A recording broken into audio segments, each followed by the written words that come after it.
Agradezco especialmente al defensor del pueblo, Walter Gutiérrez, por habernos esperado. Está en nuestros estudios. Vamos a tomarnos unos minutos más en el programa de hoy, pero también le pido la comprensión del caso porque, más allá de ser una entrevista, en fin, una primicia o lo que fuera, es importante para que los actores periodísticos y políticos podamos conocer a este nuevo gobierno. Estamos en realidad definiendo los límites y por eso era importante tratar de sacar las respuestas del caso del presidente del Consejo de Ministros.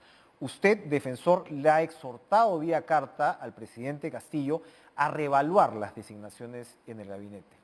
Después de la entrevista que acaba usted de acompañarnos, por suerte, ¿reitera ese pedido? Sí, definitivamente. Nosotros hemos enviado una comunicación al presidente de la República con el propósito de que el presidente haga un control que está obligado a hacer, un control de legalidad, de constitucionalidad y de ética pública.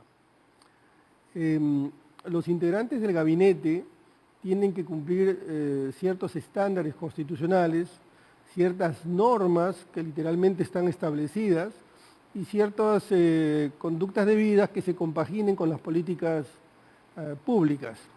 Hemos dicho al presidente que desde luego el partido que ha ganado es Perú Libre y tienen desde luego derecho a implementar sus políticas y también armar sus equipos. ¿Quién puede cuestionar eso? Eso es tan claro como que usted y yo estamos conversando. Pero el poder tiene una característica, varias en realidad, pero una que demandamos o reclamamos todos los ciudadanos, que es el poder tiene que ser controlado. Porque al final del día la Constitución es un estatuto de poder, es decir, se controla el poder. Y cuando le decimos al presidente que tiene que establecer determinados filtros, lo que le estamos diciendo es que, por ejemplo, aquel que no cree en el derecho a la igualdad o que no comprende el derecho a la igualdad, no puede liderar una política nacional como la igualdad de género. Un poco lo que nos ha dicho el Premier es que él no comprendía el derecho a la igualdad y que ahora, bueno, está en otra situación. Bueno, yo no me voy a aparcar o detener en lo que ha dicho el presidente del Consejo de Ministros. A mí me parece muy positivo, desde luego, pero creo que hay que ir un poco más allá. Yo siempre actúo de buena fe. Yo creo que las personas pueden cambiar, yo creo que las personas pueden enderezar su conducta hacia determinados principios y valores constitucionales. Pero vamos más allá, porque no se trata solo de un integrante del gabinete, sino varios integrantes del gabinete. Y no solamente eso.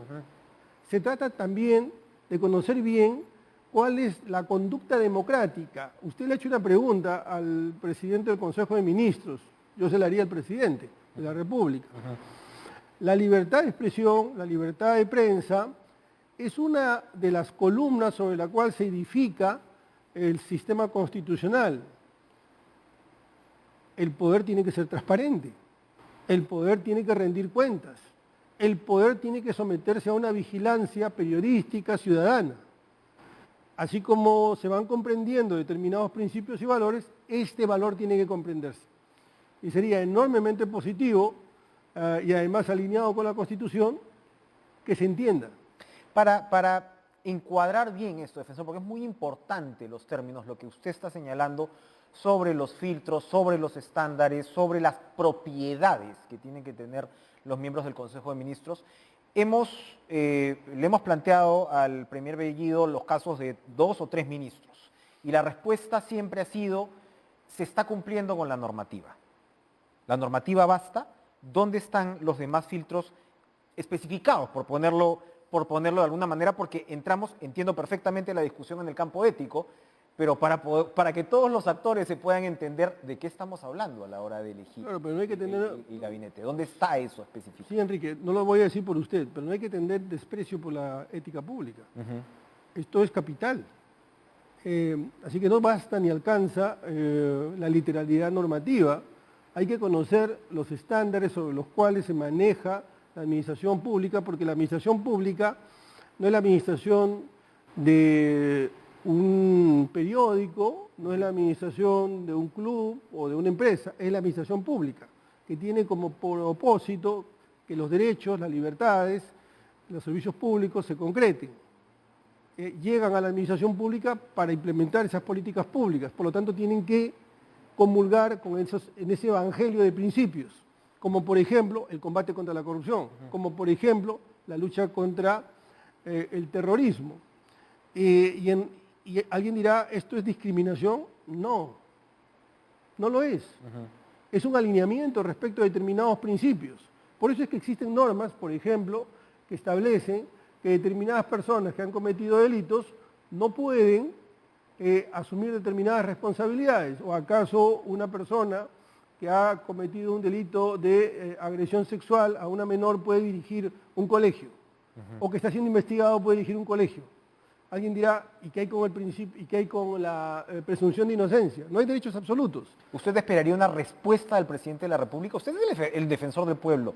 La Defensoría del Pueblo es una institución que precisamente dentro del Estado le dice a las instituciones del Estado y efectivamente expresa los contrapesos que tiene que tener una democracia. Y un poco en la línea de lo que yo le afirmaba al final al primer ministro con respecto al mismo IRTP.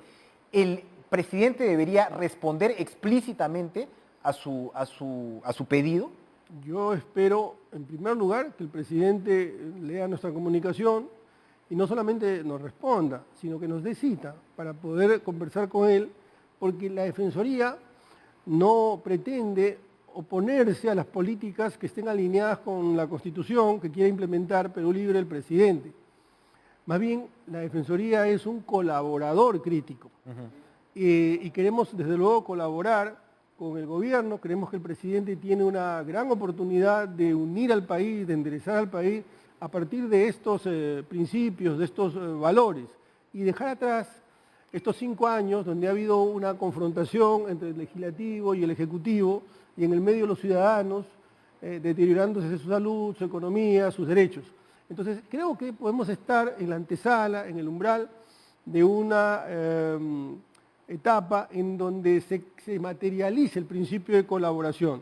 Y la Defensoría del Pueblo es, como usted bien ha señalado, un contrapoder. Leamos el artículo 162 de la Constitución y ahí claramente se dice cuáles son las funciones de la Defensoría. La paridad. Este gabinete es el menos paritario y eso nos faltó ya el tiempo sencillamente para poder desarrollarlo con el primer ministro desde antes de la época de Toledo, ¿no? Si bien, y veía unos números de ojo público interesantes, si bien es el gabinete con mayor presencia de ministros nacidos fuera de Lima, eso es una realidad también, es también el menos paritario prácticamente de la historia. ¿Cómo corregir eso? ¿Cómo interpretarlo? Vamos a una pausa, le pido por favor que se quede con nosotros, volvemos de inmediato.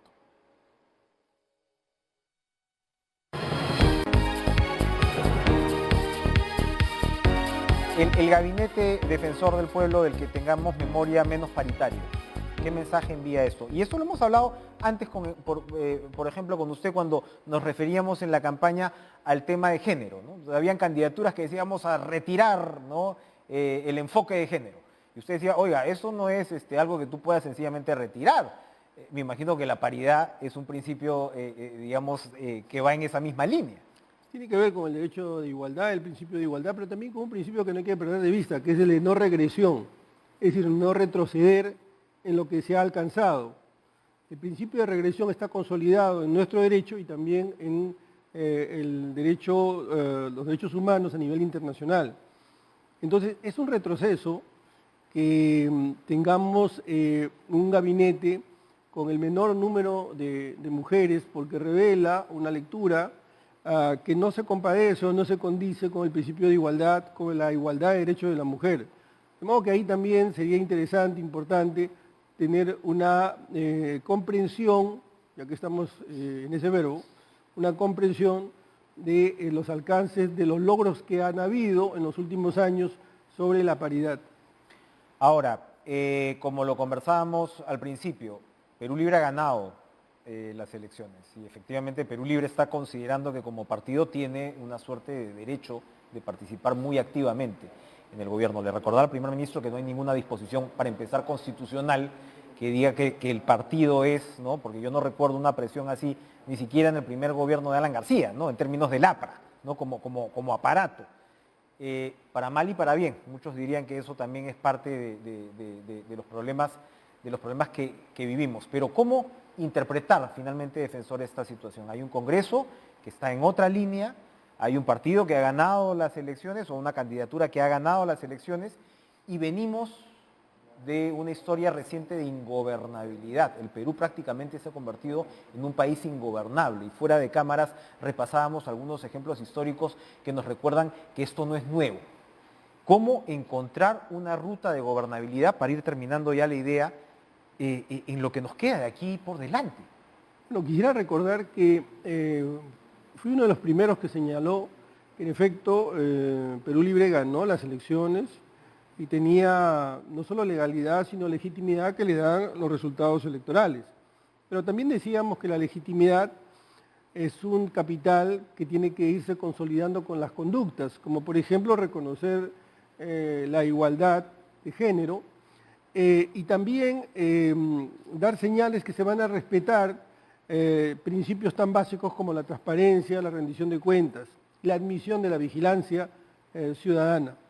En relación a su vínculo con el Congreso, desde luego, creo que sería altamente positivo que el presidente dé un paso significativo reevaluando este gabinete y dando una señal robusta de lo que legítimamente el Partido Perú Libre pretende hacer dentro del marco constitucional. Y a su turno, el Congreso entienda bien que está obligado no solo a fiscalizar, sino a colaborar, porque ambos forman parte de la administración pública y ya decíamos hace un momento que la administración pública tiene como propósito materializar los derechos y que se presten los servicios públicos. Uno esperaría como ciudadano que se respeten los derechos, nuestros derechos, que se amplíen los derechos y que el poder sea controlado.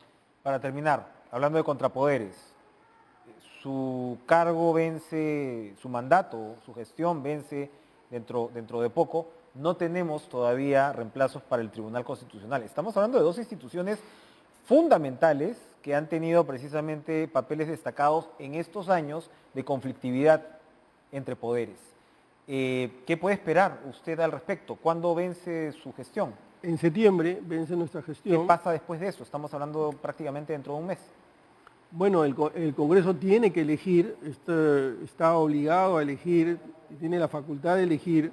Yo esperaría que elija con prontitud tanto a los integrantes del Tribunal Constitucional como al Defensor del Pueblo. Esperamos que así sea y esperamos que esa designación sea la correcta, sobre todo para los tiempos que se avecinan. Ojalá me equivoque y se vaya encauzando de alguna manera. Todos esperamos eso, Enrique. Así es, de una manera nuestra tranquilidad democrática e institucional. Defensor, gracias por la paciencia, gracias por estar con nosotros en nuestros estudios.